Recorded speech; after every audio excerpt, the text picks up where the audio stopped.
After Liam died, I was diagnosed with severe depression. The day I tried to walk into the freezing ocean and end everything, it was Ethan who dragged me back. He was the most notorious rich playboy in our elite social circle, the kind everyone complained about. Yet that night, he clutched my wrist with terrifying strength and refused to let go, holding on until I finally stopped struggling. For the next 5 years, he reigned in all his sharp edges and reckless behavior.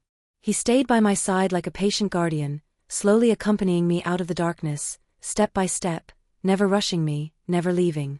But on the eve of our 1-year anniversary as an official couple, I found his medical diagnosis, late-stage cancer. That same day, Ethan's attitude toward me turned cold without warning.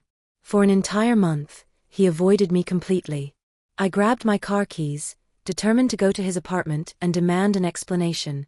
As I was heading out, my elbow accidentally knocked over the glass jar on the entryway cabinet.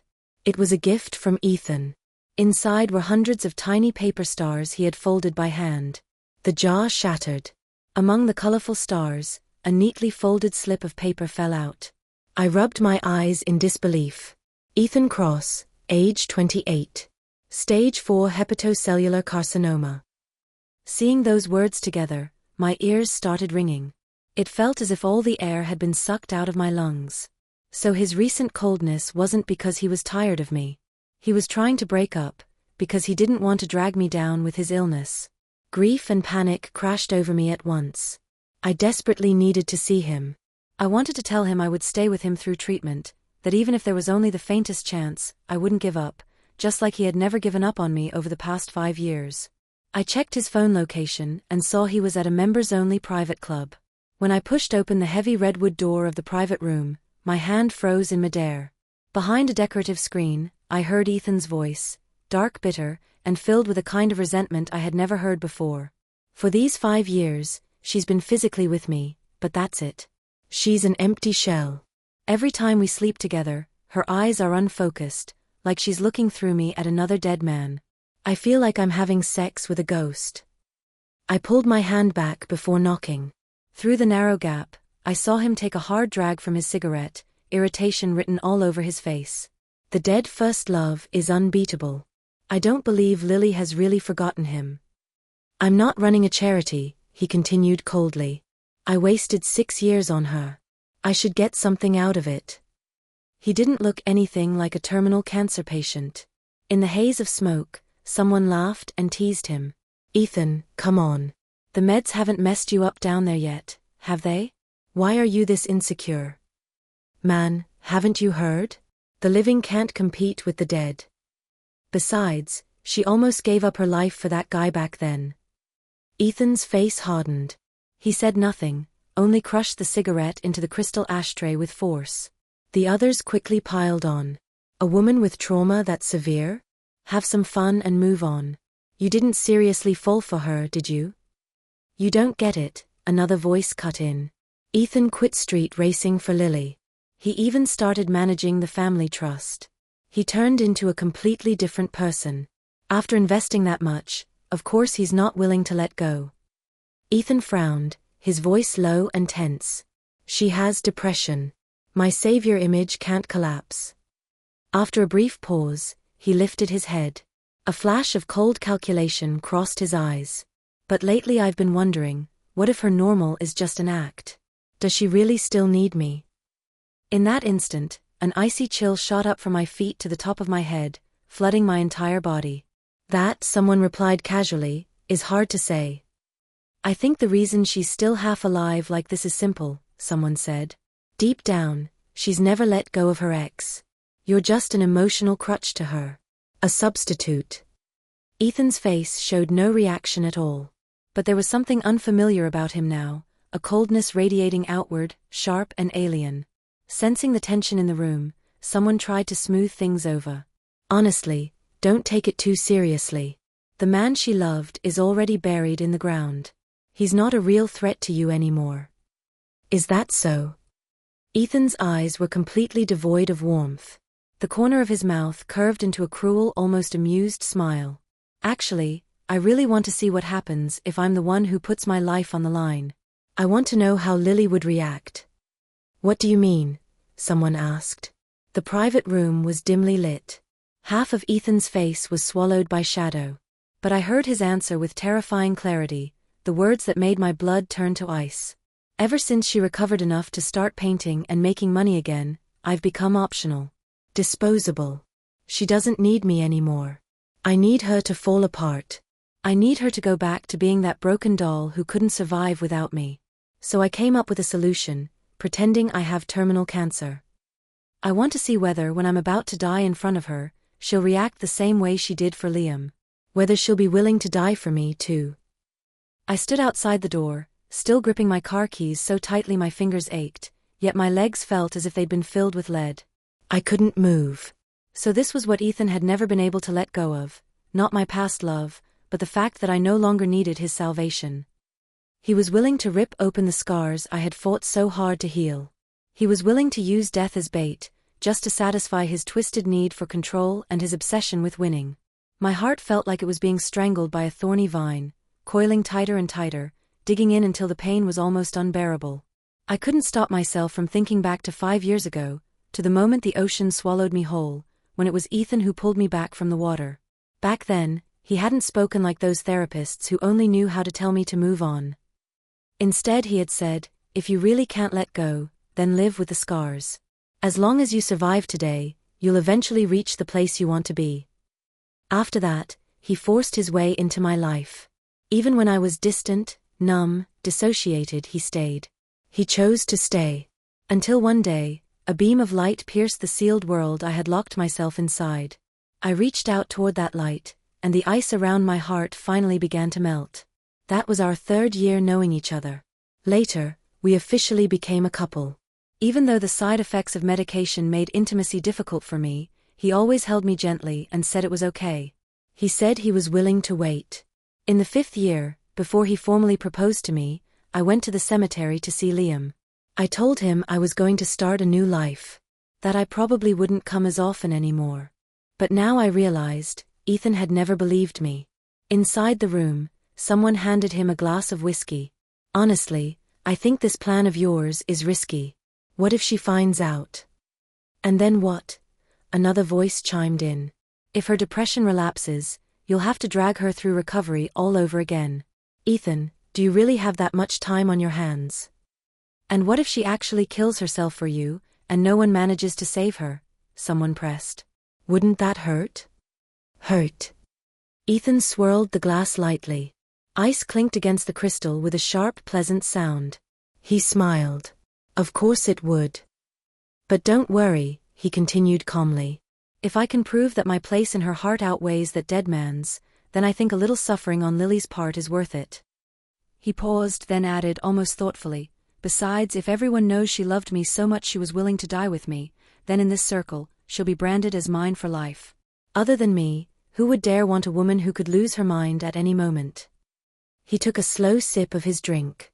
In the shadows, his smile looked grotesque, almost distorted. Even if she really can't be saved, he said lightly, then I'll still have a perfect tragic love story. One people will remember forever. Standing outside the door, it felt as if someone had dumped a bucket of ice water over my head. My entire body started to tremble. And my heart went completely cold. Those words landed like heavy blows to my chest, one after another. I had to brace myself against the wall just to stay upright. So there was no terminal cancer. So this was nothing but a carefully designed psychological hunt. Whether my depression relapsed or not, whether I actually died, none of it mattered to him. Maybe deep down, he even thought that if I really died for him, that would be best of all. That way, he would finally defeat Liam completely and become the only god in my life. Despair surged through my veins like boiling blood, until it suddenly cooled into something I had never felt before, absolute clarity. A plan quietly began to take shape in my mind. Ethan, if you want to play, then let's see who really can't live without whom. You want to see me break. You want to see me lose my mind for you. Fine. I'll give you exactly what you want. I'll pretend to stay by your side through this so-called battle with cancer. I'll pretend to be swallowed by depression all over again. And then, at the climax of the story you so carefully scripted, I'll give you the performance of a lifetime. I'll let you experience what it feels like to lose control. I'll make sure you don't just lose your perfect ending, but everything you still have. I turned and left, got back into my car, and stared at the forged cancer diagnosis in my hands. The diagnosis date was 1 month ago. This wasn't an impulsive lie. It was a plan Ethan had thought through, step by step. My nose burned, and tears slipped out despite myself. Because on those nights when the medication side effects left my body stiff and unresponsive, the man holding me and whispering, "As long as you're here with me, that's enough," was him. The man who held my hand tightly and swore he would pull me out of the abyss, that was also him. How ridiculous. To him, watching me become independent and healthy again was somehow a challenge to his authority. Why didn't you show your true face earlier? That was 6 years. Not 6 days. If I had known he was this kind of control-obsessed madman, I would have left, even if I had to crawl away. I wouldn't have stayed entangled with him. Instead, I waited until I finally lowered my guard and handed over my heart, only to be toyed with like a fool. I dug my nails hard into my palm. At least God was on my side, letting me learn the truth early enough that my depression didn't truly relapse. Letting me see that the love this man offered came with barbed hooks hidden underneath. When Ethan returned to the apartment, I was still sitting on the living room sofa, staring blankly ahead, the report clenched in my hand. The lights snapped on. The sudden brightness made me reflexively close my eyes. Apparently, he hadn't expected me to still be awake. He sounded startled. "Lily." I opened my eyes and looked at him, then lifted the paper in my hand. He froze for a split second. Then the cold indifference on his face instantly switched to panic. He hurried toward me. My voice trembled as I asked, "Is it true?" Right on cue, tears slid down my cheeks. He pressed his lips together and reached out to wipe them away, his eyes filled with that carefully rehearsed tenderness and pain. "Don't cry," he said softly. "I didn't want you to find out." Maybe he couldn't bear to look me in the eye. He pulled me into his arms, resting his chin on the top of my head. "Birth, aging, illness, death, that's just how life is," he murmured. "Lily, I'm grateful I met you. Honestly, I don't have many regrets. Don't be sad, okay? I don't want you to get sick again because of me." You see? The person who looked the most concerned about my mental health was him. And yet, the person who personally handed me the knife that could trigger my depression all over again, was also him. "Ethan, tell me, how many of the words coming out of your mouth right now are actually true?" When I think back to the private club, to the way he mocked me as an empty shell in front of others, he was cold, detached, merciless. But then my mind flashes to all those years when he played the role of the perfect boyfriend, patient, gentle, unwavering, and in those moments he seemed sincere. Those images collide and overlap, tearing Ethan's face into 2 pieces, revealing a nauseating double mask. For a split second, reason screamed at me, "This is it. Throw the report in his face. Expose him. Walk away clean. Be done with it." But he cupped my face in his hands, panic etched into his voice. "Lily, what's wrong? Why are you shaking? Are you feeling unwell?" I almost laughed. Isn't this exactly the reaction you wanted to see? I swallowed the disgust rising in my throat, looked at him, and asked hoarsely, "Ethan, what did the doctor say? Is there really no way?"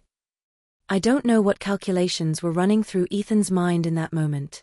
Maybe he was considering coming clean, admitting that he couldn't stand being treated as a replacement. Or maybe he was weighing whether to crumple the document up, toss it into the trash, laugh it off as a terrible joke, and use that as an excuse to break up. The thought that flashed through my mind was simpler.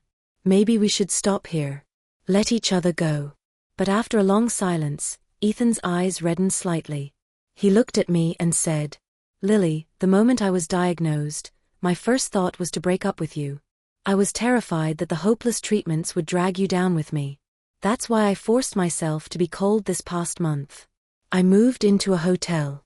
I thought you'd get angry and leave, and then I could quietly die somewhere no one knew." He was lying.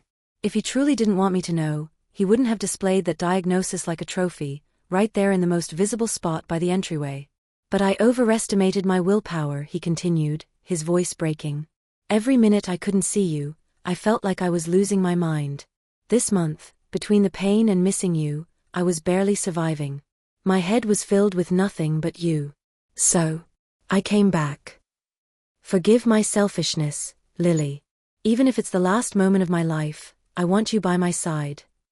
I slowly closed my eyes, hiding the chill in my gaze. So you're sticking to the script after all, Ethan. Lily, are you okay? He asked softly. Do you want me to get you your medication? How could someone use such a caring tone while carrying out something so cruel? I dug my nails deep into my palm, using the pain to suppress the violent churn in my stomach. Then I reached out and hugged him, burying my face in the hollow of his neck, just like I had every time I broke down over the past 5 years. Ethan, I said quietly, I'll stay with you through treatment. You're going to get better. I took a deep breath and whispered the line he wanted to hear most, right by his ear. If you don't, then I'll go with you. Without you, I can't live anyway. For a brief moment, I felt the muscles in Ethan's back go rigid. But in the end, he said nothing. He only held me tighter. If you want to play this kind of death game to test devotion, then let's play it to the end. We'll see who loses their mind first. Ethan was admitted to the private medical center he had arranged long ago. The suite looked more like an executive room in a 5-star hotel than a hospital ward. Standing outside, peering through the slats of the blinds, I saw a group of people gathered around him, laughing and chatting. Someone had even popped a bottle of champagne. There wasn't a trace of grief on any of their faces. At the front stood a striking girl in a motorcycle jacket. She sat casually on Ethan's hospital bed, completely unrestrained, lightly punching his chest as she laughed. So, she said playfully, can you still come canyon racing with me or not? Ethan let out a soft laugh and caught her wrist. Sloane, don't mess around, he said lightly. The doctor says I'm fragile right now. Sloane pouted, looking both pretty and feral at the same time. Didn't you promise me that if we were both still unmarried by 30, we'd just make do together? She shot back. So what is this now? Are you breaking your word? Ethan reached out and pinched her cheek, his indulgence completely undisguised. Don't waste your time on me, he said. I have a girlfriend. Sloane snorted. You mean the one who tried to kill herself for her dead boyfriend? The one you picked up like a stray cat? And you actually turned yourself into this boring good man for her, she added with a sneer. I'm honestly curious, what kind of magic does she have? Ethan pressed his lips together, his voice dropping. She's fragile, he said. And she's pitiful. Sloane shrugged. I think you're the pitiful one. Why choose a defective woman who still carries a dead man in her heart? If you'd accepted my confession back then, we'd already be ruling the entire West Coast racing scene by now. Ethan lowered his gaze and didn't argue. I took a breath, smoothed my expression into one of excessive concern, and knocked on the door. The casual chatter inside stopped instantly. Every pair of eyes turned toward the entrance, sharp and focused, like spotlights. The moment I stepped in, Ethan, now dressed in a hospital gown, clutched his chest and gave a few theatrical coughs. Lily. He reached out, trying to take my hand. I was holding a cup of freshly blended fruit smoothie I'd just bought. I placed it on the bedside table instead, deliberately not taking his hand. What did the doctor say? I asked, letting just the right amount of tremor creep into my voice. Has the chemotherapy plan been decided? The people in the room exchanged knowing looks, the kind you give when you're watching a show. And really, wasn't I just playing along with this childish game, staged by a group of spoiled rich kids? The first round of chemo starts next week, Ethan said, fully immersed in his role. If it had been caught earlier, there might have been a chance. From the moment I walked in, the girl named Sloane hadn't taken her eyes off me. She looked me up and down, as if I were an object being appraised. Ethan gestured toward her. Lily, this is Sloane. We grew up together. She's basically family. He emphasized the word family, as if to say, don't be jealous, you're the outsider. I nodded and met her gaze calmly. Hello. She looked back at me with open provocation, then reached out and picked up the smoothie I'd placed by the bed. I'm thirsty, she said casually. You don't mind if I drink this, do you? That's for me, Ethan cut in. Why are you so stingy? Sloane ignored him completely, stuck in the straw, and took a long sip. A vivid red lipstick mark bloomed along the rim of the cup. I watched her quietly. Does it taste good? I bought it from a random place on the street. She seemed to be staking her claim, trying to put me in my place. Soon, She tossed the cup back onto the table and turned to Ethan. Too sweet. Disgusting. You shouldn't drink it either. Then she looked at me again, smiling with clear disdain. He was perfectly fine before I went abroad, she said. Then he met you. He gave up all extreme sports, started valuing his life, and now he's sick like this. Don't you think you're bad luck? A walking curse. Ethan frowned sharply. Sloane, shut up. If you don't want to stay, go back to your party. You're yelling at me again, she complained. She stood up, grabbed her helmet, and said in a mockingly sweet tone, Ethan, I came all this way out of kindness, and you're kicking me out? With a girlfriend this gloomy, no wonder you're unlucky. She shot Ethan a glare, then deliberately slammed into my shoulder on her way out, banging the door so hard it echoed through the room. The others quickly followed, as if they'd completed their assigned hospital visit for the day. Ethan stared at the door, then rubbed his brow wearily. She's always been spoiled like that, he said. She talks without thinking. Don't take it to heart. I lowered my gaze and picked up the kettle to pour him some water. Ethan caught my hand, guided it toward his lips, and took a sip directly from the cup I was holding. He raised an eyebrow, half smiling. Not in a great mood, are you jealous? No. I pulled my hand back and set the cup down. The next second, he wrapped his arms around me again. Lily, Sloane and I go way back. She's just sharp-tongued, not malicious. Don't take it to heart. He said it so openly. As if there were truly nothing between them. As if everything were as clear as water. But just moments ago on his phone screen, still lit, not even locked, I had seen the name he'd saved for Sloane. My partner in crime. And that little princess who had slammed the door on her way out had just sent him a message.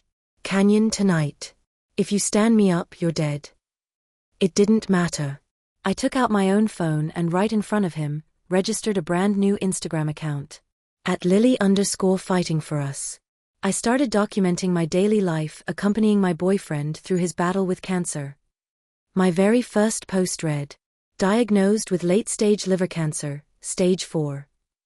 The doctors say that even with immediate intervention, the chances are slim. He's still so young. Why is God so cruel to him? I wish I were the one who got sick instead. #cancerfighter, #love of my life. The photo showed Ethan's back in a hospital gown, taken inside the ward. I deliberately adjusted the tones, washed out, pale, suffocating. I stayed with him at the hospital the entire day. When the clock on the wall pointed to 6 in the evening, his phone started vibrating wildly beneath his pillow. I was sitting on the sofa nearby, sketching on my iPad, drawing him lying weakly in the hospital bed. When I finished the final stroke, Ethan finally spoke. Lily, you've been with me all day. You must be exhausted. Go home and rest. I put the tablet away and smiled. I'm not tired. He took my hand, his gaze earnest. I'm worried about you. You've only just started to stabilize again. I don't want you staying in a place like a hospital for too long. I'm really not tired. A flicker of irritation crossed his face, so brief he probably didn't even notice it himself. But his grip on my hand tightened unconsciously, his fingertips turning pale from the pressure. I pretended not to see it. I lifted the iPad and held it out to him. Look. Does it look like you? In the past, to maintain his image as the perfect boyfriend, he would have carefully commented on every detail. But today, he glanced at my drawing only perfunctorily, his eyes darting instead toward the non-stop Snapchat notifications popping up on his phone. Anything Lily draws is the best. Yet his gaze never truly focused on the picture. Inside my head, I started counting down. By the time I reached 3, he cupped my face. Lily, be good. Go home. I've hired a 24-hour private nurse. Fighting cancer is a long battle. Don't exhaust yourself on the first day. You need to conserve your energy. You want me gone early. So you can make it to your appointment, right? I nodded obediently. Okay. I'll head home then. Get some rest. Call me anytime if you feel unwell. I'll have the driver take you. He moved quickly to grab the intercom phone. The impatience in his eyes was almost spilling over. I shook my head. No need. I already called a car. The moment I closed the hospital room door, I didn't leave. I stood at the corner of the hallway and watched as the door opened again. Ethan had already changed out of the hospital gown. He was dressed in a black racing suit, cap pulled low, slipping into the fire exit like a fugitive. I hailed another car and quietly followed the black sports car waiting at the back entrance. The drive headed north, toward a winding mountain road on the outskirts of the city, a gathering spot for underground street racing, where rich kids chased illegal thrills. The moment Ethan got out of the car, Sloane, who had clearly been waiting, screamed and ran toward him, leaping into his arms like a koala. And the man who, just hours ago, had been so weak he couldn't even hold a cup of water, caught her effortlessly. He wrapped his arms tightly around her waist and spun her around in place, steady and strong. A group of friends stood nearby, whistling and cheering. Their laughter was loud, bright, overflowing with vitality. Through my camera lens, the scene looked unbearably ironic. It felt as if my heart were being sliced back and forth by a dull blade. That suffocating pain surged up again, crushing my chest. Every single time he sent me away, he would follow it with a message, tender and carefully worded. "Lily, thank you for staying by my side. I really love you." And yet again and again, while telling me he loved me, he would turn around and pull another woman into his arms, indulging in the thrill of living a double life. It finally became obvious. Once there was a comparison. The girl who used to chase after him had suddenly gone abroad, and he began to miss that kind of raw, fiery devotion. Now she was back, still looking at him with the same intense admiration, the same unquestioning worship. So he regretted it. He regretted spending so much time on me, on a lifeless woman with depression. What I couldn't understand was this: if he had truly fallen for someone else, why not just break up with me? Why keep staging this elaborate performance of fake death? The answer was simple. He wasn't willing to let go. Ethan, you're unbelievably greedy. You want a flawless tragic love story as a medal of honor, and at the same time, you want a hot, living lover for pleasure. I raised my phone, turned off the flash, aimed at the couple kissing under the headlights, and pressed the shutter. Then I updated my Instagram account with a second post. The photo was an old one, the glass jar Ethan had given me 5 years ago. The caption read, "These are the paper stars he folded during the 5 years he stayed with me through my fight with depression." I really miss the version of him back then, forever young, forever passionate, forever honest with me. #throwback #fighter. Over the next few weeks, Ethan became the busiest cancer patient imaginable. He came up with all kinds of respectable excuses to leave the hospital, visits to specialists, prayers at church, even claiming he wanted to hide alone so I wouldn't see the side effects of chemotherapy. And I, the dutiful audience, watched his location jump wildly across the city on my phone. I drove an unremarkable rental sedan, trailing his car like a ghost. I watched Sloane ride on the back of his Harley, her arms locked tightly around his waist as she screamed with laughter along the coastal highway, stretching her arms wide to embrace the wind. I watched them at a climbing gym, him below, gripping the safety rope, tilting his head up to watch her with that focused intensity reserved for someone whose life depends on you. An intensity that once belonged only to me. I watched them slip into the VIP section of a top-tier nightclub late at night. Amid deafening electronic music, he held her tightly while Sloane laughed without restraint in his arms, blazing like an open flame. I even watched them kiss beneath a fireworks show, when the sky exploded with color and light.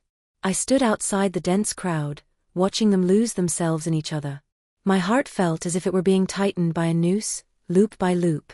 The physical sensation of suffocation forced me to gulp air just to stay upright. Every time he sent me away, he followed it with those meticulously edited lies. "Lily, chemotherapy is unbearable. I don't want you to see me like that. Thank you for always being with me, you're my anchor." And then he would turn around and draw from another woman that youthful unshadowed vitality I no longer had. That was when I finally understood. This was classic narcissistic supply. When the devoted fan who once chased after him disappeared, he felt empty.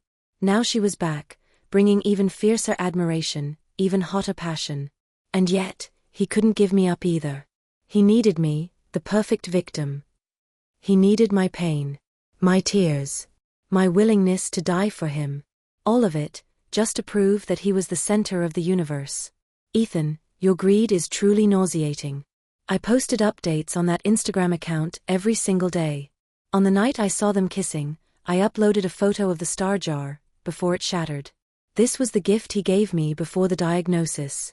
He said every single star held a blessing. Those were the hardest days of our lives, but the light in his eyes once illuminated my abyss. If it's for that version of him, I'm willing to give everything. #CancerJourney #HopelessRomantic. That night, I followed his location to the entrance of an upscale bar. I stood across the street, still clutching the glass jar I'd brought from home. I remember thinking, maybe it was time to end this long drawn-out torment. Just as I stepped off the curb to cross the road, a piercing screech of brakes and blaring horns ripped through the night. Blinding headlights slammed into my eyes. I instinctively raised my arm to shield myself. The next second, a violent force shoved me hard from the side. I crashed onto the rough concrete, scraping my elbow raw. When I turned my head, I saw Ethan collapsed nearby. Blood streamed from his forehead, staining half his face red. The air filled with screams and frantic shouts. For a split second, my mind went blank, spinning. The man lying on the ground weakly called my name. Lily. I snapped back to reality and scrambled to his side. But he reached out with his blood-smeared hand, gripping my wrist tightly, and gave me a bleak yet oddly satisfied smile. Lily. I'm dying anyway, he murmured. As long as you're okay, that's all that matters. In that moment, it felt like two versions of myself were tearing at each other inside my chest. I stared into his eyes, at that sickly glow of self-inflicted heroism. Ethan, were you saving me? Or were you enjoying this script where someone sacrifices themselves for you? It turned out a drunk driver had lost control and jumped the sidewalk. Luckily, the car slammed into a lamppost at the last second. Ethan had been knocked down by the side mirror and hit his head. Aside from a mild concussion and some superficial wounds, he was fine. He was sent back to that same luxurious hospital suite. Now, with his head wrapped in gauze, he actually looked more convincing as a terminal patient than before. He glanced at the glass jar sitting on the table. "Where were you going with that?" he asked. I picked it up and held it out to him, my voice gentle. "I wanted to carry your blessings with me. The same way you stayed with me." He reached in, took out a paper star, and unfolded it. Inside was a handwritten line from the poet Robert Frost. "The best way out is always through." After reading it, he smiled. His eyes softened. "I used to write you one every day," he said. "I went through all the poetry books in the library. I worked harder on those than I ever did preparing for a race." I looked straight into his eyes and suddenly asked, "Ethan, why did you fall in love with me? Why ask that all of a sudden?" He rubbed my hair gently. His gaze drifted, as if sinking into memory, or perhaps weaving yet another flawless lie. "It was love at first sight. Really. Then, as I got to know you, I realized you were quiet, gentle. You paint. You're patient with animals. When I'm with you, my world becomes calm. Not like Sloane," he added lightly. "She's wild. With you I feel domestic bliss." So that was it. My quietness. My obedience. My brokenness. That was my value. I pressed on.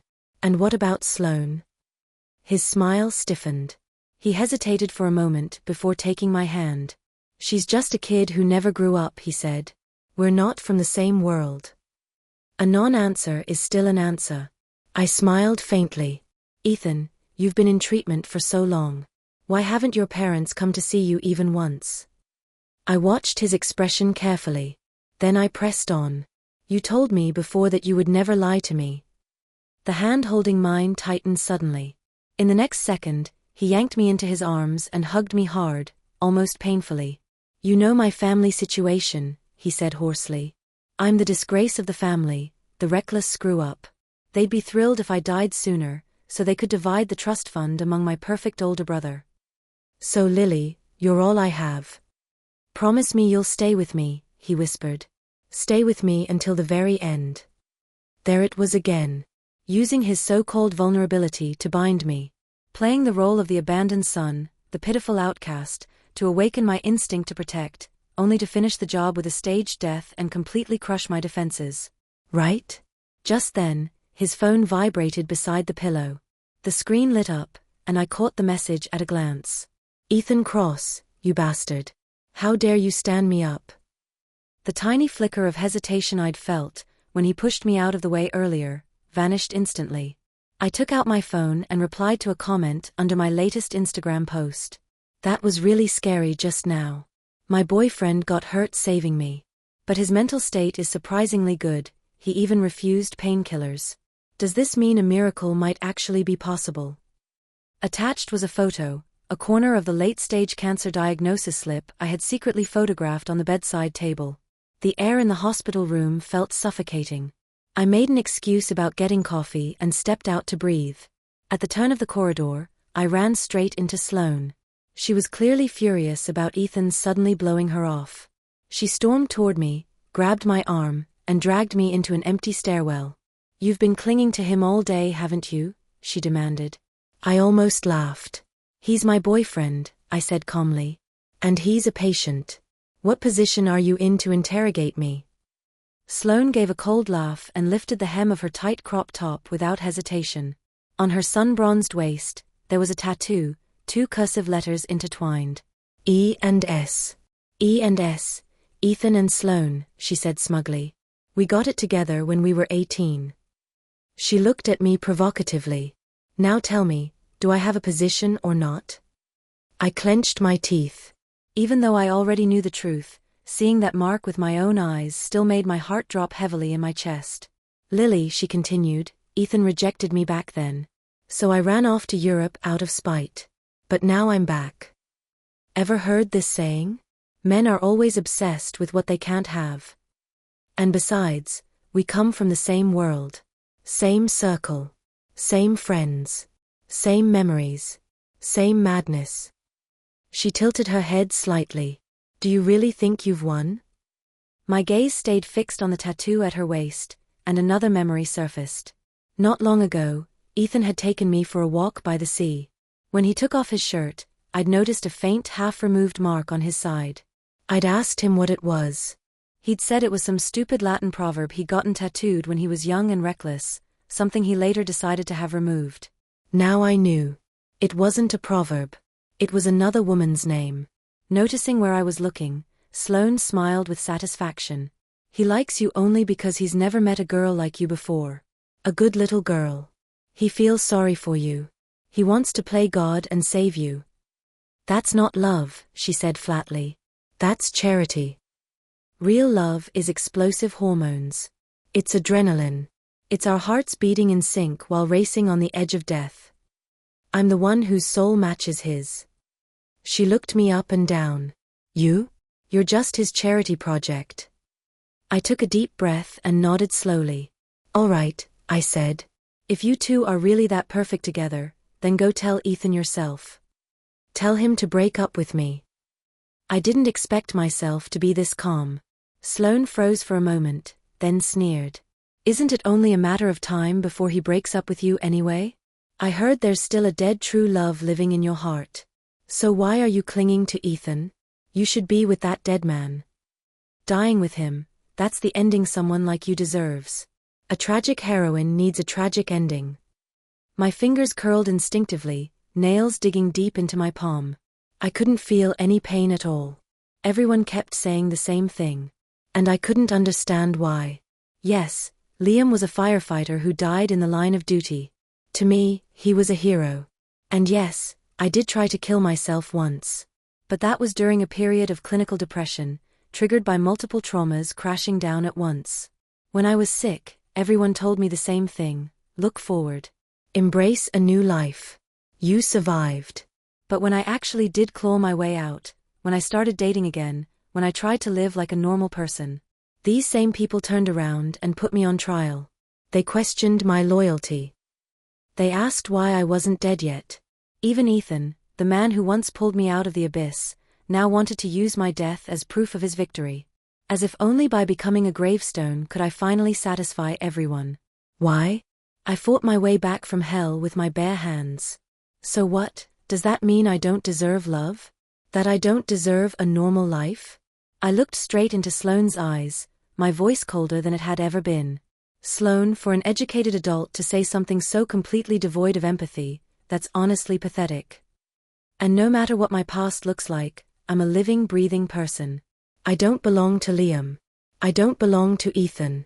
I belong to myself.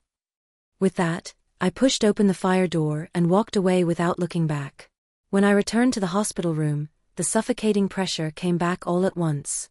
My chest tightened, my heart spasming with sharp, rhythmic pain. It felt like something was lodged in my throat, too big to swallow, impossible to breathe past. It hurt. It hurt so much. Ethan came over and took my hand, his eyes glowing with that nauseating self-appointed saintliness. Lily, he said gently, I made a bucket list. Will you help me complete it? I stared at his face, this carefully constructed mask, listening to him continue weaving his lies about death. Something inside me finally snapped. I grabbed his wrist suddenly and bit down hard. I didn't let go until I tasted blood, metallic bitter, until nausea surged up my throat. Only then did I release him. Tears fell one after another, splashing onto his wrist, where my teeth had left clear marks. Ethan, how could you do this to me? He panicked instantly, ignoring the pain in his arm, pulling me into a tight embrace. What's wrong? Lily? Don't scare me. With you by my side, I'm already happy, he said hurriedly. I just want to use what time I have left to make more memories with you. I don't want any regrets. Still lying. We had been through so much together, climbing from darkness into light, only to end up here, testing love with the threat of death. The anger, the humiliation, the bitterness, the despair, it all made it impossible for me to walk away cleanly, like some graceful movie heroine. So I told myself, hold on a little longer. The hunt isn't over yet. I took a deep breath, wiped away my tears, and forced my voice to steady. What's on the list? Ethan pulled out a neatly folded piece of paper. More than a dozen items were written on it. Watch a sunrise at the Grand Canyon. Go to Sedona for a spiritual retreat. Take a set of wedding photos, just for us. Every item was perfectly curated. Instagram ready. Designed to showcase devotion. I skimmed the list, then looked up at him. I remember you used to love extreme sports, skydiving, surfing, racing. Why aren't any of those on here? He froze for a split second, then explained smoothly. Those are too dangerous. With my condition, I can't risk it, and I don't want you to worry. You don't want me to worry. Or is it because you already have that girl named Sloane doing all the adrenaline-fueled things with you? I lowered my eyes, hiding the sarcasm in them. This list is too cruel for me, I said softly. If one day you're gone, remembering all of this will destroy me. I'm sorry. This is my fault. I shouldn't be so selfish, he apologized immediately, while carefully watching my reaction. I sniffed, shook my head, and gave him a shattered smile. For you, I said, I'm willing to do anything. Lily. I really can't bear to lose you, he murmured, kissing my forehead with emotion. But when he turned and went into the bathroom to clean the bite mark on his wrist, I saw the message he sent in a group chat called The Boys. Plan is on track. After we finish the bucket list, I'll arrange the fake death. Lily's the emotional type, she'll definitely break down. That's when we'll see true love. I took out my phone too and logged another update on the account. My boyfriend asked me to help him complete his bucket list. Looking at those plans, I couldn't stop crying. God, do you even see what you're doing? #bucketlist #dyingwish. Over the next 2 weeks, we deliberately flew to Arizona. We waited for sunrise on the edge of the Grand Canyon. We sat among Sedona's red rocks, pretending to meditate with reverence, soaking in so-called life energy. Every time we checked off another item, I posted photos on Instagram, paired with tragic, aching captions. From the first post until now, the account had already gathered hundreds of thousands of followers. The comments were flooded with kindness and tears. This is heartbreaking. This is what real love looks like, until death do us part. Praying for you both. Many people sent private messages too, sharing stories of loved ones they had lost, wishing Ethan would somehow create a miracle. But buried among all that sorrow, one comment stood out, and I noticed it immediately. The username was @medstudent_99. As a medical student, if this pathology report is real, the patient should already be showing severe jaundice and ascites. Why does he look so energetic? Hiking, traveling, this would be a medical miracle. I didn't delete the comment. I liked it. And I replied, I hope a miracle happens too. The seed of doubt had been planted. For the final stop of our trip, we returned to the city and went to a high-end bridal boutique. I stood in front of the floor-to-ceiling mirror, looking at myself in a white satin wedding dress. I looked beautiful. I took out my phone and snapped a photo in the mirror. Who says you have to get married to wear a wedding dress? I could marry myself. Ethan wrapped his arms around me from behind, resting his chin on my shoulder as he looked at our reflection. Lily, he said softly, I really, really want to marry you. Through the mirror, I stared at his face, so affectionate, so fake. All I felt was my stomach churning. You're going to get better, I whispered. And if one day I'm gone, he said, his voice thick, eyes reddening, what will you do all alone? He was acting so convincingly he almost believed it himself. I lowered my gaze and smiled faintly, my eyes hollow as I looked at his reflection. Then I'll die with you, I said quietly. There's really nothing in this world worth staying for anyway. He seemed startled by my bluntness. Just as he was about to say something, his phone rang. That familiar name flashed across the screen. Sloane. Ethan frowned and declined the call, then explained quickly. She's been fighting with her family lately. She's in a bad mood. You don't need to worry about her. The phone rang again. This time, he answered. His expression hardened almost instantly. What? Where are you? Okay, don't be scared. I'm coming right now. He hung up and turned to me, visibly tense. Lily, Sloane's run into some trouble. I need to go deal with it. What kind of trouble requires you to handle it? I turned slightly, the hem of the wedding dress sweeping a pale arc across the floor. He pressed his lips together, eyes darting away. She ran into some creep at a bar. He keeps harassing her.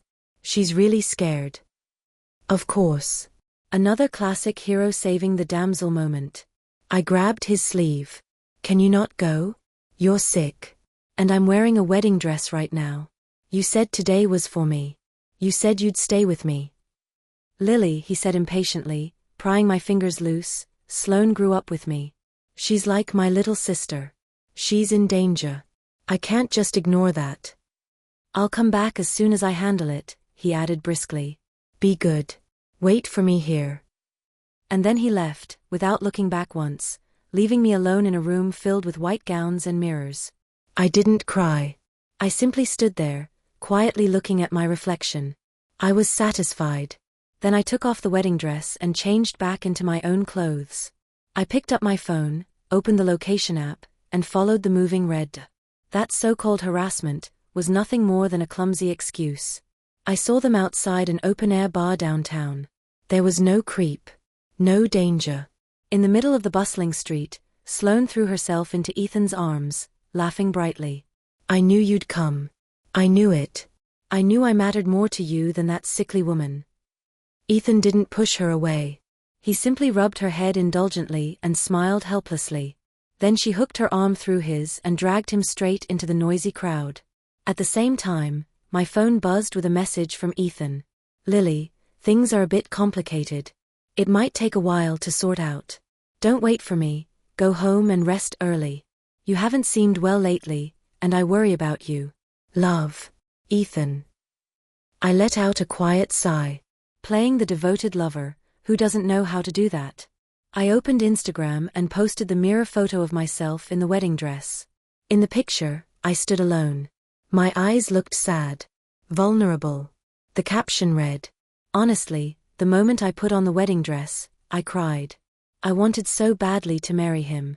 But just now, he had to leave to help a friend.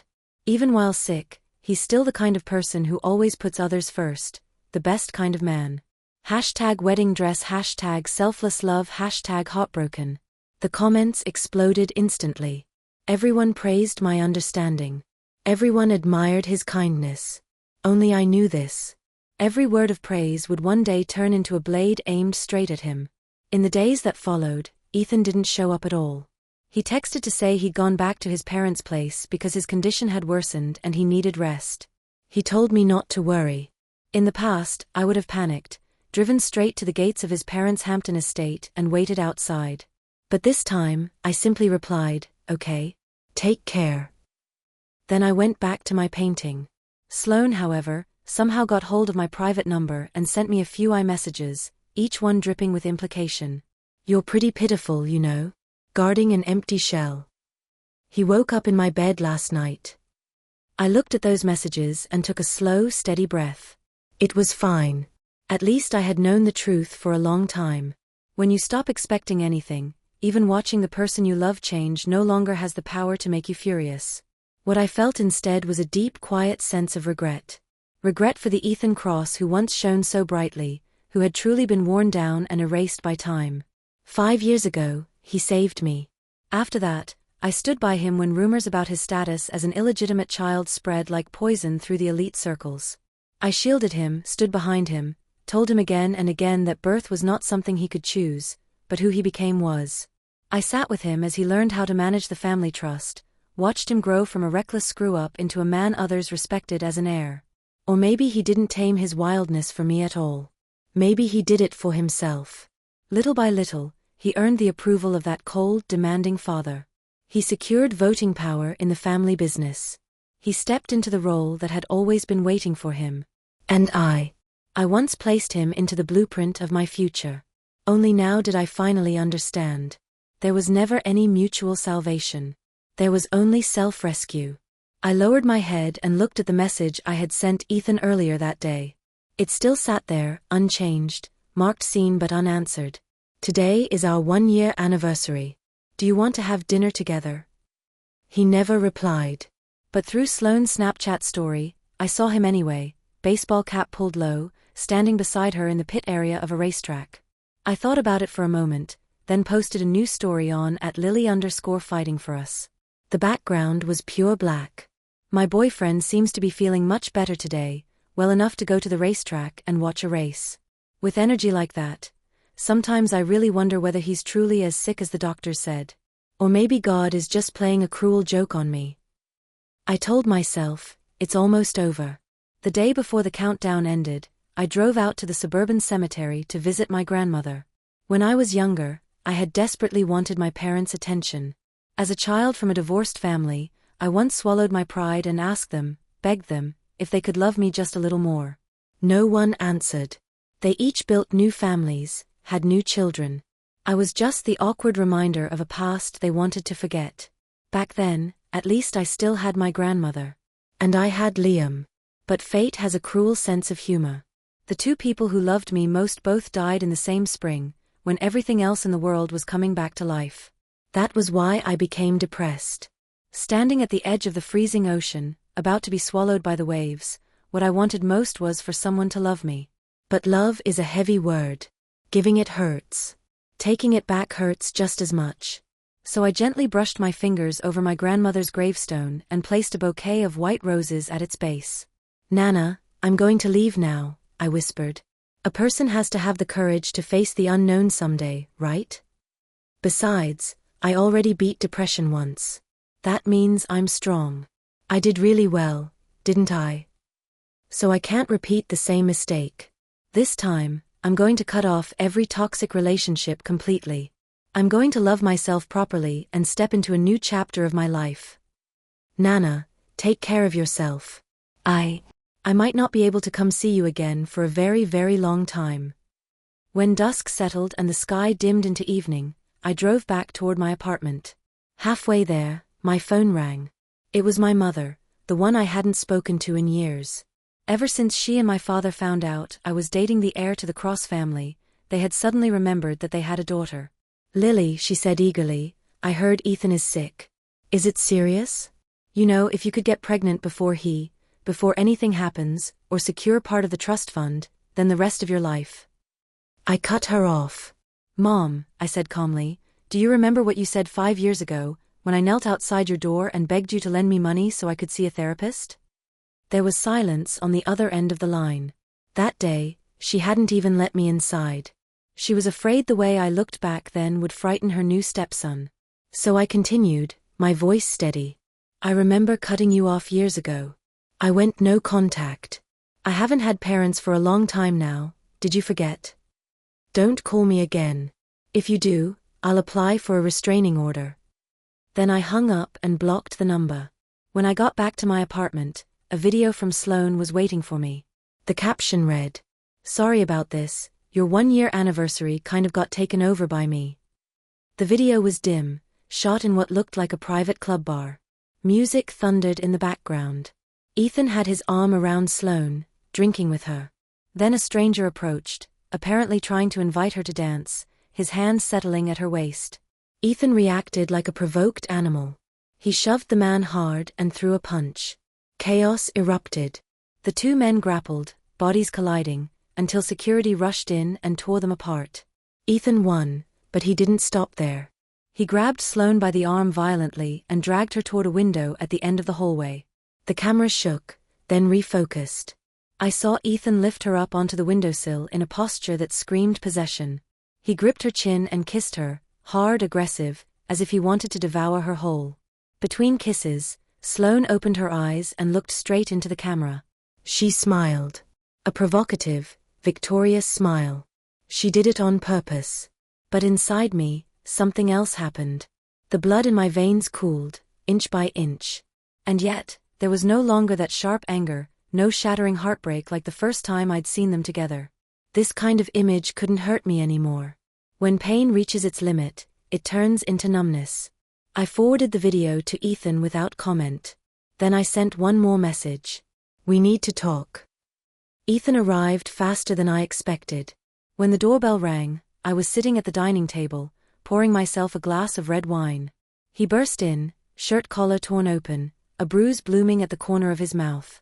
There was still a faint lipstick smear he hadn't fully wiped away. I looked away calmly and pointed to the chair across from me. "Sit." He didn't. Instead, he rushed over, dropped to one knee in front of me, and grabbed my hand, pressing it to his cheek. His voice shook. "Lily, please listen to me. Let me explain. It was the alcohol. I drank too much. I wasn't thinking clearly." I felt eerily calm, detached, as if I were watching a stranger. "Okay," I said. "I'm listening. Explain." Then I pulled my hand back. His face drained of color instantly, as if something inside him had collapsed. The next second, he raised his hand and slapped himself, hard. Twice. The sharp sound echoed through the quiet apartment. "This is my fault," he said hoarsely. "I shouldn't have drunk. I shouldn't have lost control." That part, at least, wasn't a lie. Ethan forced a few tears out, his eyes red. "I can't defend what happened. But I swear, Lily, the only person I love is you. That was just an outlet. I'm useless now. A wreck. Violence is the only way I can feel like I'm still alive." I turned my head slightly and looked at him. "Then let's break up." "What?" He jerked his head up, pure panic on his face. "I said we should break up. If you're in this much pain, if you need other ways to vent, then I'll let you go. Isn't that better?" "No. No, Lily, absolutely not." He clutched the hem of my dress desperately. "I'm dying. I only have a few months left. If you leave me now, I'll never rest in peace." He looked at me like a man staring into the void, terrified not of death, but of losing his final audience. "Do you like Sloane?" I asked. "No," he answered almost instantly, without hesitation. "If you don't like her, then why did you kiss her like that?" I pressed. "That kind of possessiveness isn't something you can fake." Ethan shook his head, his face twisted with confusion and pain. "I don't know. Maybe it's because I'm unwilling to accept things. Maybe because I know I don't have long to live, and she's always been around me. I shouldn't leave her with regrets.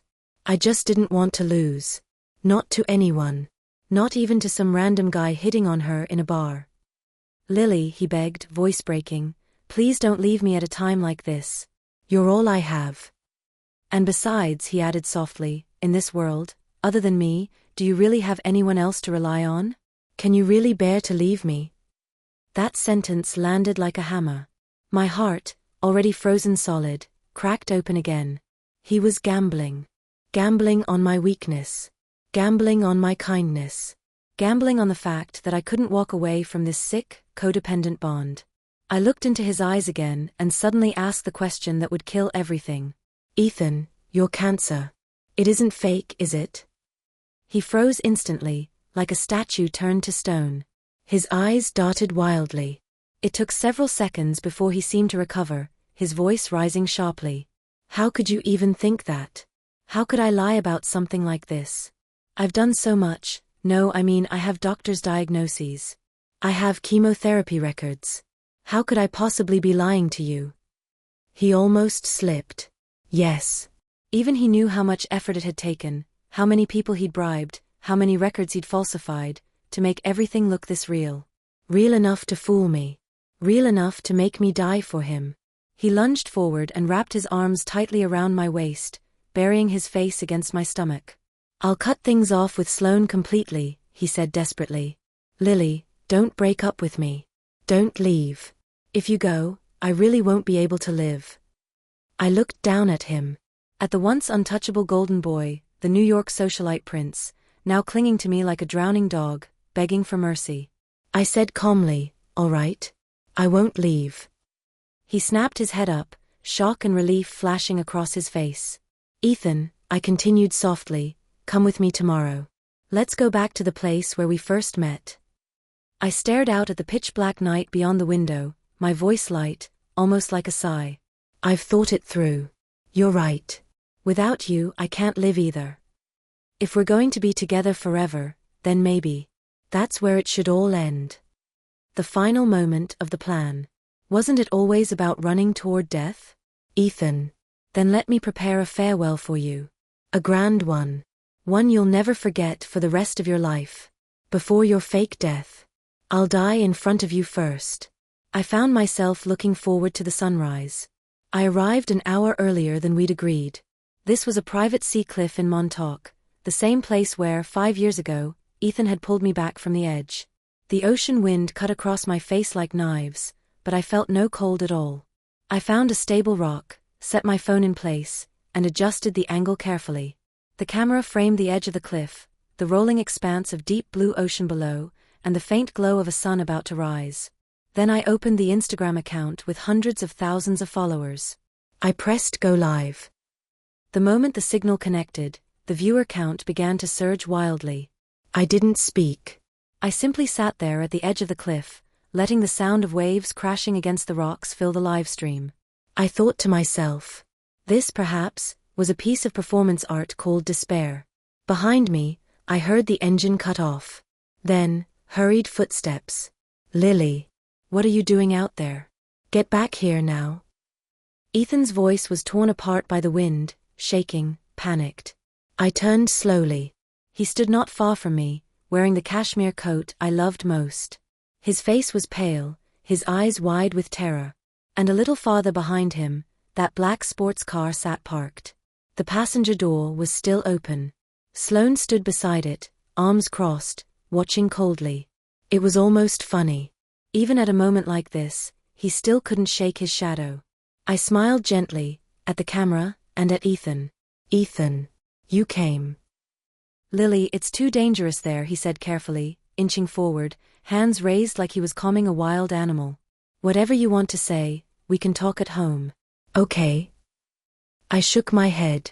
My voice was soft, but in this open space, it carried clearly to everyone. Ethan. I think my depression is back. That black dog, it's come back to bite me. Yesterday you asked me if I could bear to lose you. Of course I can't. I've gone through too many goodbyes in this life. Liam left. Nana left. And now even you say you're about to leave. I'm really fragile. I can't hold on anymore. Ethan's eyes reddened instantly. His expression was a tangled mix of guilt, fear, and something else. Excitement. Maybe he was thinking, it worked. She finally broke for me. Lily, listen to me, there's still hope, he said urgently, still performing. We can go to the best hospitals. Don't come any closer, I snapped. He froze on the spot. I looked at him. The sadness in my eyes drained away, replaced by something cold and distant, like I was staring at a stranger. Ethan, stop acting. I took your medical report to oncology specialists. They told me that a patient with liver cancer at that stage would already have severe ascites and jaundice.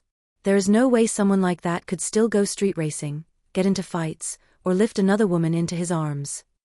Ethan opened his mouth, then closed it. His face went completely white. He couldn't find a single word to argue back. In the live stream, the comments exploded. Everyone heard it. And another thing, I said, pointing towards Sloane in the distance. Seeing you kiss her like that yesterday, it broke my heart. Ethan instinctively turned to look at Sloane, then rushed to explain to me, voice frantic. We're not together. Lily, you have to believe me. You're my only girlfriend. I don't love her. I swear. That was just a misunderstanding. Sloane's expression, so smug just moments ago, collapsed. Her face drained of color. Stop lying, Ethan, I pressed, step by step. If you don't love her, why did you kiss her? Why did you tattoo her name on your waist? I was just being possessive, he shouted, words spilling out in chaos. I was unwilling to lose. I just didn't want to lose. Sloane's eyes filled with tears. The humiliation of being exposed like this, of being reduced to an excuse, finally pushed her over the edge. Good. I continued, my voice terrifyingly calm. But you hurt both of us. How could you look me in the eye, tell me you love me, even say you're about to die, and still keep entangling yourself with another woman? Or did you think that as a so-called terminal cancer patient, you were entitled to trample over other people's feelings? Fuck your terminal cancer. Sloane suddenly screamed and charged forward. He's not sick at all. He's perfectly fine. This was all a script, just to trick you into coming back. Ethan spun around and clamped a hand over Sloane's mouth, slamming her back against the car door to stop her from saying another word. But it was already too late. The truth was like Pandora's box. Once opened, it could never be closed again. Hundreds of thousands of people in the live stream had heard Sloane scream. Ethan turned back to me, his eyes filled with desperation and pleading. Lily, please come back first. I'll explain everything slowly. I did lie to you, but I just wanted to be sure you loved me. I stood at the edge of the cliff, the sea wind whipping my hair around my face. For the first time in a long while, I felt unbelievably light. Ethan, do you know what it feels like to be betrayed by the person you trust the most? It's like someone pulls you out of the water, wraps you in a warm blanket, and then when you're not looking, pushes you into an even deeper ocean. Eaten alive. Worse than death.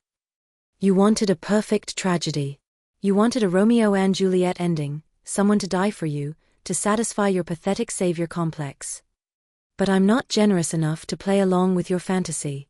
And I will never forgive you. So let's never see each other again for the rest of our lives. I took a deep breath, looked straight at him, and delivered my final lines. 5 years ago, you saved me here. That was your moment as a god. Today, right here, I'm giving it back to you. From this moment on, I owe you nothing. I wanted him to live with guilt and shadow for the rest of his life.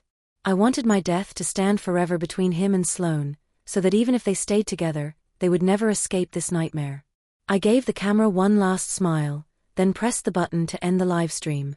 At the same time, my fingers moved quickly. I sent out the pre-edited video I had prepared long ago, containing every piece of evidence of his lies, the cheating footage, and the audio of Sloane admitting he had faked his illness. I tossed the phone onto the grass at my feet. That was my final relic to him. A device filled with the proof of their intimacy and their crimes. Ethan seemed to realize what was happening. He charged toward me like a madman. No. Lily. Don't. I opened my arms and let myself fall backward. In that instant, I saw Ethan's face twisted beyond recognition. I heard his scream, raw animal, tearing itself apart. Weightlessness. The roar of the wind. This wasn't death. I knew it. Below the cliff was a deep water zone I had surveyed long ago, and I had already arranged a waiting speedboat and professional diving support. When my body hit the freezing water, I felt no fear. Only release. The plan was complete. The rebirth of Lily had begun. And yet why in the final second before I hit the water, could I still hear Ethan's howl, like a dying beast? Shouldn't he have been happy? He finally got what he wanted, a girlfriend who died for him. The only difference was this. This time, I was the director. In psychology, there is a concept called desensitization. Put simply, when you can't let go of someone, you force yourself to face their ugliest, cruelest side. You smash your own pride and self-respect, and watch how they use your love to hurt you, again and again, until your threshold for pain finally breaks. When every expectation turns to ash, you're cured. I gave myself back to myself. And in the moment I fell into the sea, the icy water didn't steal my breath at all. The rescue divers, already waiting in the blind spot beneath the cliff, moved immediately, cutting away the weight strapped to my body and placing a regulator into my mouth. I inhaled. And for the first time in years, it felt like I was truly alive. I slipped away like a fish, vanishing soundlessly into the vast, open sea.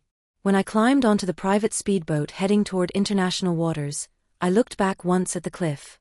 It had already descended into chaos, police sirens, ambulance alarms, all screaming into the sky. Goodbye, Ethan Cross. Goodbye to that pitiful creature called Lily. On the private jet bound for Europe, I turned on the brand new phone I'd bought. Just as I'd expected. The live stream, and the expose video released right after, hit social media like a nuclear bomb. My name shot to the top of global trending lists on Twitter and TikTok. Netizens are the sharpest detectives and the harshest judges of this era. Because Ethan's face had been clearly visible in the live stream, and because of all the carefully curated heart-wrenching cancer journey posts I'd built up beforehand, the backlash was far more brutal than I'd anticipated. That medical student who had questioned the diagnosis earlier spoke up again. I knew it. From a medical standpoint, that report was full of holes. He played everyone for fools. Furious users flooded the official accounts of the Cross family's companies, calling for a boycott of a family that had raised a psychopath. Their stock price plummeted in the days that followed. As for Sloane, public opinion showed no mercy at all. So this is the little sister? Knowing he had a girlfriend and still inserting herself, while he was supposedly dying. Disgusting. I looked her up. She's Sloane Vance, heiress to Vance Mining. These rich kids are rotten to the core. Others were frantically searching for news about me. Has Lily been found? The police say there's no body, but I'm really worried. Someone said Ethan Cross jumped into the ocean like a madman trying to find her, almost drowned himself, and is now in the ICU. Serves him right. I turned off the phone and looked out the window at the sunlight above the clouds. I was fine. Life is long. This was just a hurricane passing through. From that moment on, the world was wide and open, and there was no longer any place in it for those people. I settled in a small seaside town in Norway, Lofoten. There were polar days and polar nights, dramatic fjords, and air so cold it felt cleansing. I rented a red wooden cabin and carried my sketchbook out every day to paint from life. I cut my hair short. I was no longer the obedient, long-haired doll. I became someone sharp, free, an independent artist. My style changed too. I stopped painting in suffocating grays that begged for salvation. My new work was full of force, of clashing colors, of raw vitality. I already had a modest reputation in the art world. Combined with the global attention from that sensational disappearance, my new pieces sold for staggering prices in galleries in New York and London. Still, I rarely stayed in one place for long. I went to Iceland to see volcanoes, to Switzerland to ski, to Italy to drink coffee. I met many new people along the way. One night, at a late bonfire party, I found myself telling that story, the one about being saved. Once, I said, there was a boy who pulled me out of the water when I was drowning. I'm grateful to the version of him that existed back then. My friends hugged me and handed me a beer. That's enough, they said. Everyone who enters your life has a role to play. Once the job is done, they're supposed to exit the stage. Exit stage left. In that moment, I truly let go. In the third year, my mother called. It must have been the 10th number she'd used. She said my father was gravely ill, probably wouldn't make it through the winter. He wanted to see me one last time. She asked if I could come back to the US. I held the phone for a long time. Then I answered calmly. No. Some goodbyes don't need to be repeated.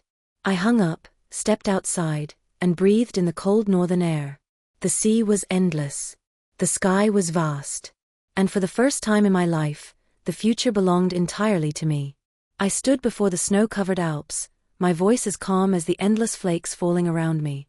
Mom, save it, I said quietly. Do you need me to help you remember?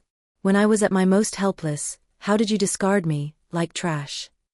On the other end of the line, there was only silence, broken by uneven sobbing. I have no obligation to play the role of a dutiful daughter just to fulfill his deathbed fantasy. Tell him this, my father died many years ago.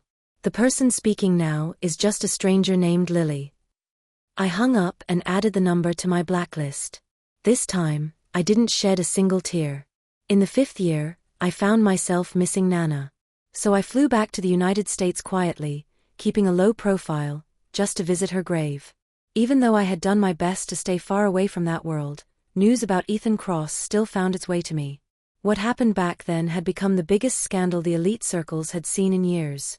I heard that after Ethan woke up, he went completely unhinged, spending an entire month by the sea, kneeling on the sand, confessing to the ocean as if it could absolve him. Sloane, however, was no innocent victim either.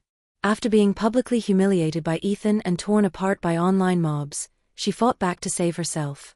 She released an audio recording of Ethan privately mocking me as easy to fool, sealing his reputation as a psychological monster. The two of them turned on each other like rabid animals. Whatever bond they once had as childhood sweethearts shattered beyond repair. Because of the scandal and the resulting collapse in stock prices, Ethan was forced out by the Cross family's board of directors. His long-suppressed older brother seized the opportunity and took over all power. Ethan was formally stripped of his inheritance by his father, cast out as the family's discarded son. With his love life and career both in ruins, he returned to his most dangerous addiction, underground street racing. It seemed that only at speeds flirting with death could he numb himself, even briefly. Then one night, during an illegal race, he lost control. Car and driver plunged into a ravine. He survived, but at a cost. His spinal nerves were damaged. From the waist down, he was permanently paralyzed. The irony didn't stop there. During the full medical examination in the ICU, doctors discovered a shadow on his liver. A biopsy was performed. The results came back. Liver cancer. Late stage. Not a misdiagnosis.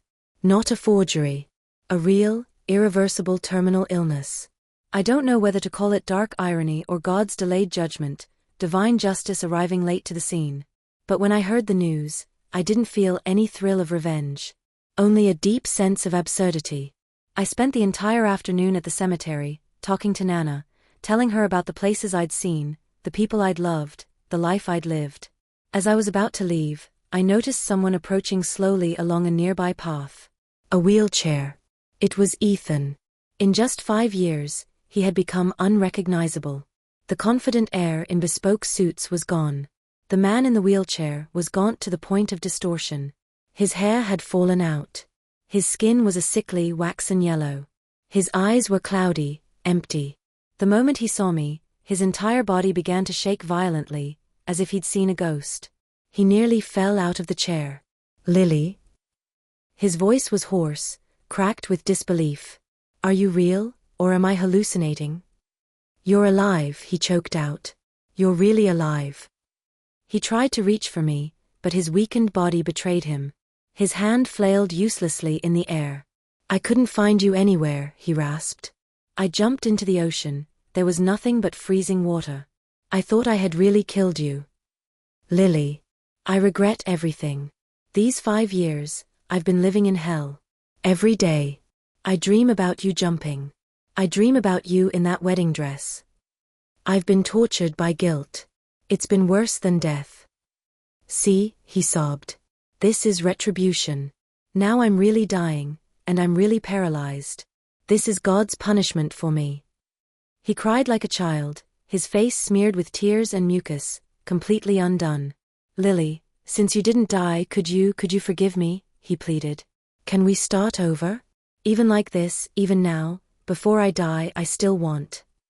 Look at that. Human selfishness is carved into the bone. Even at this point, what he wanted was still self-redemption. He still wanted to extract forgiveness from me, as if it were a pardon, a final indulgence. I looked down at him from above and spoke slowly, delivering the final blow. Ethan, actually, I knew about your fake death plan from the very beginning. His crying stopped abruptly. He stared at me in shock. What did you say? I replied calmly, I heard your conversation with those people outside the private club. I also saw the tattoo on Sloane's waist. So that live stream, that jump into the sea, even all those tears and breakdowns you saw before. I was just acting along with you. In an instant, Ethan's face turned paper white, as if his soul had been ripped out of his body.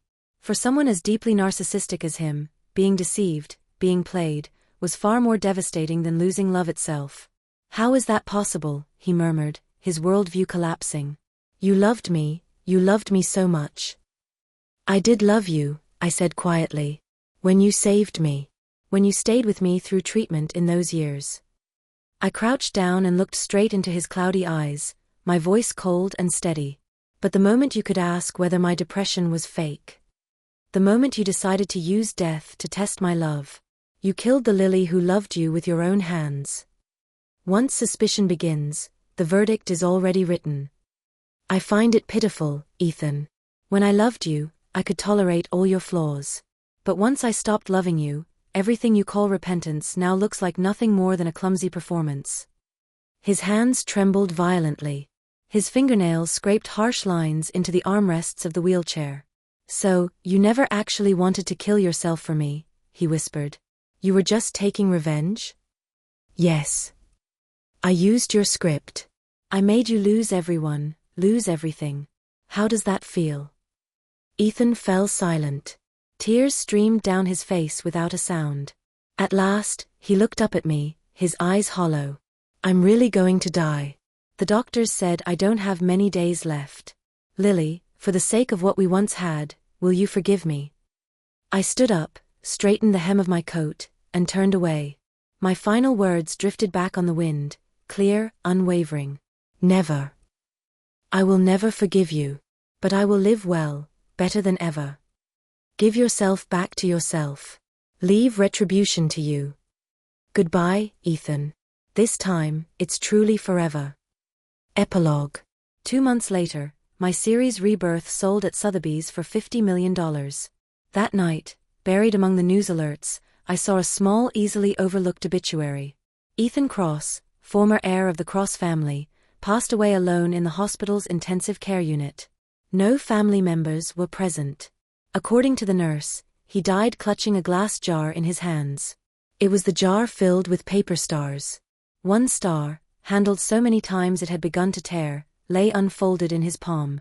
On it was a sentence he had once written for me. I really want to go back to that year. You were you. I was me. When I looked at you, there was light in my eyes.